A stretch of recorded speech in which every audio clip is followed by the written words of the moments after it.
yang nggak kerekod dari tadi, ya ampun, hampir. Ayo Shirley, fokus Shirley. Udah.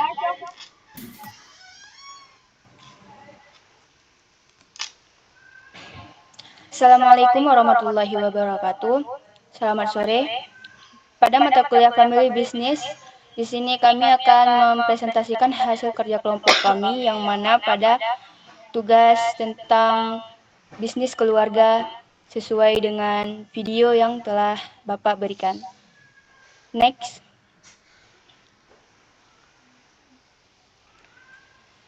Grup kelompok kami terdiri dari 4 anggota, yang mana saya Safwan sendiri sebagai moderator, ada Shirley, ada Adi Agung, dan Muhammad Irfan. Next. Pembahasan pertama dan akan dilanjutkan oleh teman saya. Dipersilahkan. Baik, terima kasih untuk waktu dan kesempatan yang telah diberikan kepada saya. Materi yang pertama yaitu tentang finansial perusahaan. Teman-teman kita lihat dalam PPT, yang pertama itu ada mengoptimalkan pendapatan. Artinya Sagar Farmer Market dapat meningkatkan pendapatan dengan meningkatkannya penjualan dan mengoptimalkan strategi pemasaran. Ini dapat mencakup pengembangan produk baru, ekspansi ke pasar baru, atau meningkatkan efisiensi operasional untuk mengurangi biaya.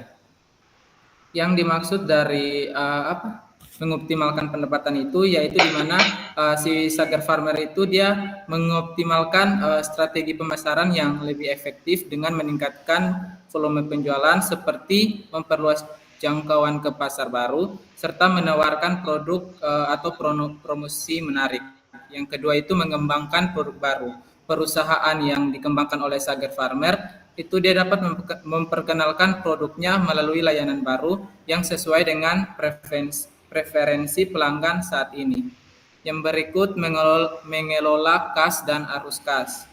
Yang dimaksud dengan mengelola kas dan arus kas yaitu memastikan bahwa mereka memiliki manajemen kas yang efektif dan mengelola arus kas dengan baik. Ini melibatkan pengelolaan persediaan, penagihan yang efektif, dan pengendalian biaya agar tetap likuid dan dapat membiayai pertumbuhan. Yang dimaksud dengan mengelola kas dan arus kas yang dimaksud yaitu perusahaan dapat memastikan bahwa setiap tingkatan persediaan itu tidak terlalu tinggi atau tidak terlalu rendah untuk menjaga arus kas yang masuk keluar untuk tetap sehat. Yang kedua, penagihan yang efektif.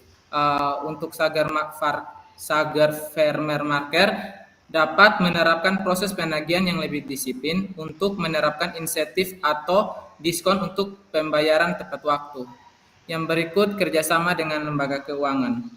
Yang dimaksud dengan kerjasama dengan lembaga keuangan yaitu merujuk pada berbagai bentuk kolaborasi antara individu atau perusahaan dengan lembaga keuangan seperti bank, lembaga pembiayaan, atau lembaga investasi. Next slide.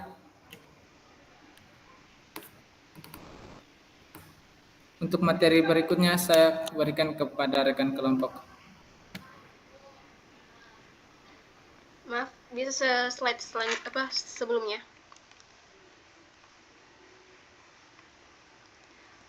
Yang selanjutnya itu bagaimana strategi internasionalisasi yang dapat dilakukan oleh Sagar Farmer Market. Next. Strategi internasionalisasi yang dapat dilakukan oleh Sagar Farmer Market meliputi yang pertama itu penetrasi pasar, di mana perusahaan dapat memperluas kehadirannya di pasar domestik dengan membuka toko baru di berbagai lokasi. Ini akan membantu memperkuat merek dan meningkatkan pangsa pasar di dalam negeri sebelum memasuki pasar internasional. Kemudian adanya ekspor produk. Sagar Farmer Market dapat memulai dengan melakukan ekspor produk-produknya ke pasar internasional. Ini dapat dilakukan dengan menjalin kemitraan dengan distributor lokal atau menggunakan platform e-commerce untuk mencapai pelanggan di luar negeri. Kemudian memanfaatkan kemajuan teknologi. Dengan meningkatkan penggunaan teknologi dapat membantu Sagar Farmer Market untuk meningkatkan pangsa pasar global, seperti penggunaan teknologi e-commerce dengan menggunakan platform e-commerce. Pelanggan dapat memesan produk dari mana saja dan kapan saja, sehingga meningkatkan kemampuan pelanggan untuk mengakses produk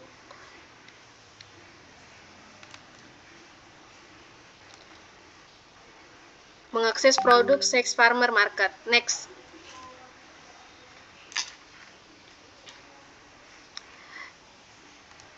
Kemudian adanya kemitraan lokal dengan kolaborasi dengan pemain lokal, bekerjasama dengan retailer lokal untuk memanfaatkan pengetahuan mereka tentang pasar dan jaringan distribusi. Kemudian akuisisi, mengakuisisikan rantai supermarket atau toko kelontong lokal untuk mendapatkan pijakan langsung di pasar tersebut. Kemudian penyesuaian produk dengan adaptasi produk, menyesuaikan produk dan penawaran dengan selera dan kebutuhan lokal seperti variasi rasa atau kemasan yang berbeda. Kemudian adanya branding lokal, itu mengembangkan branding yang resonan dengan budaya dan preferensi konsumen di pasar tersebut. Kemudian waralaba internasional, itu ekspansi waralaba, menawarkan waralaba kepada pengusaha lokal yang memahami pasar mereka dengan baik. Ini mengurangi risiko dan biaya bagi perusahaan. Kemudian adanya pelatihan dan dukungan. Dengan menyediakan pelatihan dari dukungan berkelanjutan kepada pemegang waralaba untuk memastikan standar operasional dan layanan yang konsisten. Baik, itu saja dari saya. Saya serahkan kepada pemateri berikutnya.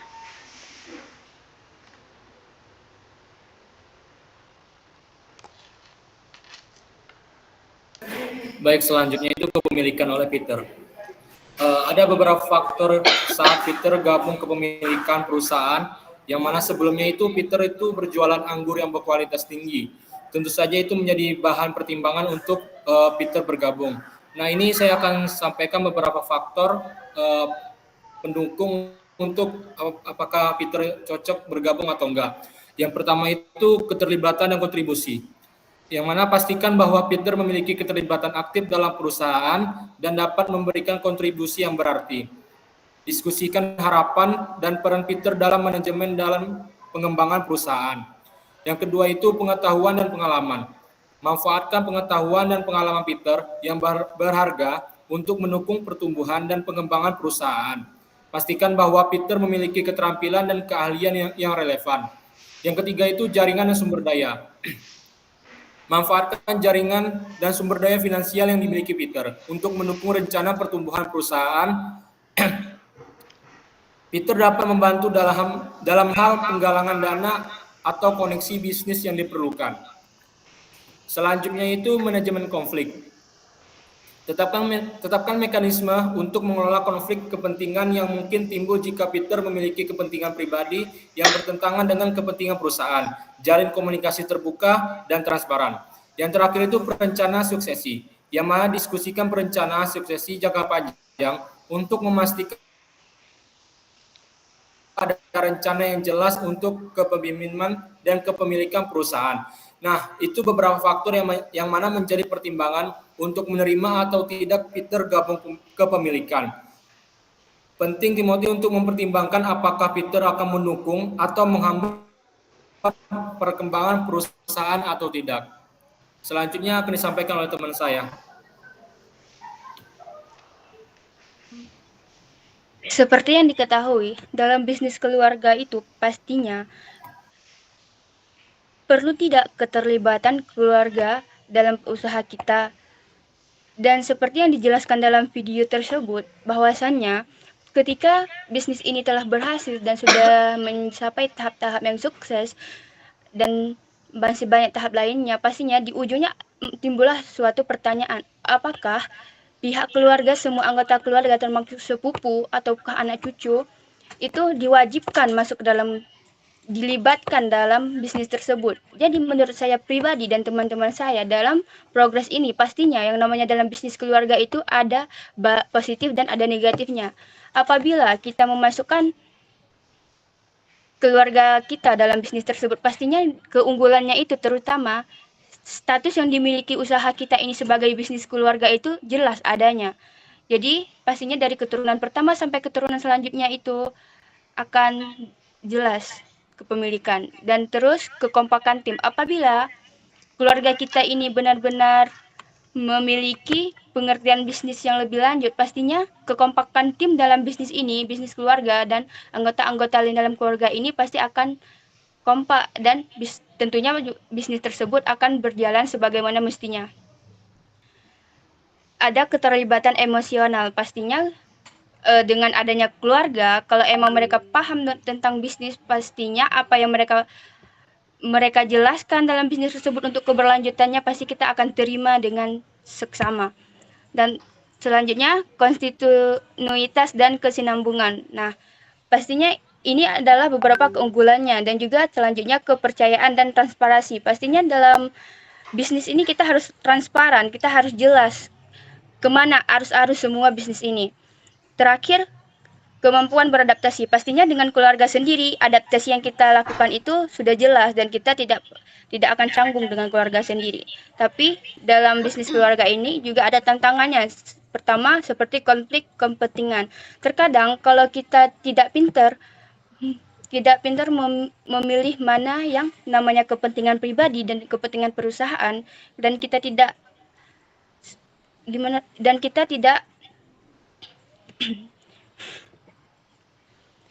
pastinya konflik antar keluarga itu terjadi apabila kita tidak, kalau minta pos berhentikan dulu dong, Ser, berhentikan dulu, Ser.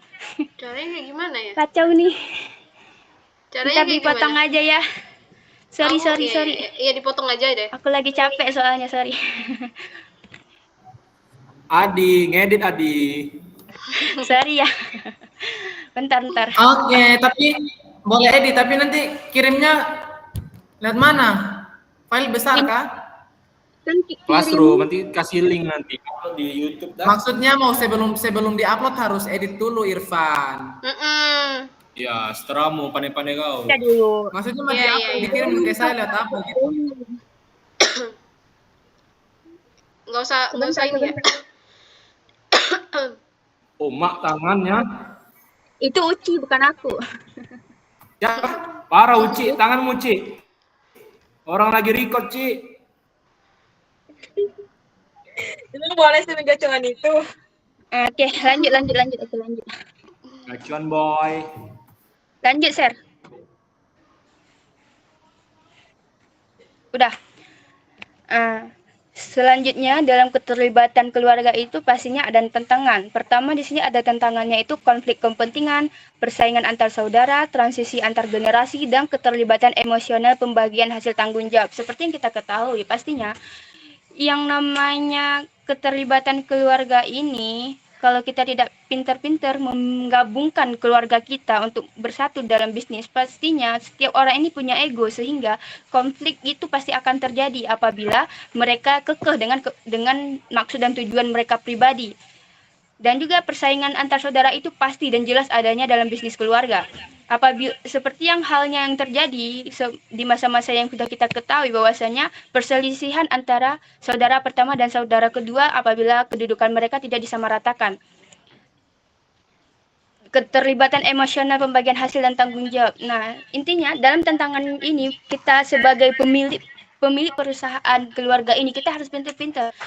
Boleh tidaknya itu memasukkan keluarga? Tentu saja boleh, tapi dalam memasukkan keluarga ini otomatis kita harus memilih terlebih dahulu, dan kita harus melihat apakah dia sesuai dengan kriteria yang kita butuhkan, apakah dia cocok dengan apa yang kita inginkan. Karena kalau kita terlalu memikirkan, kan ini sekedar saudara, tapi kita tidak berpikir, oh kan dia punya skillnya dalam bidang ini, sehingga intinya ketika kita ingin memasukkan saudarakah atau saudara-saudara kita, siapapun itu, apalagi ini bisnis keluarga, intinya kita kalau profesional harus memikirkan skillnya terlebih dahulu.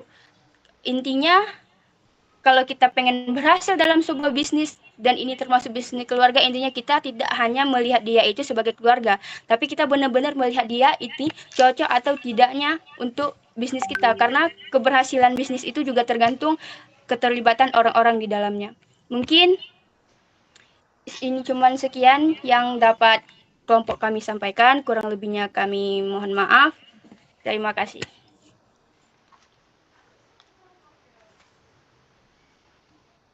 Udah. Udah. Coba cek dulu Sherly ya.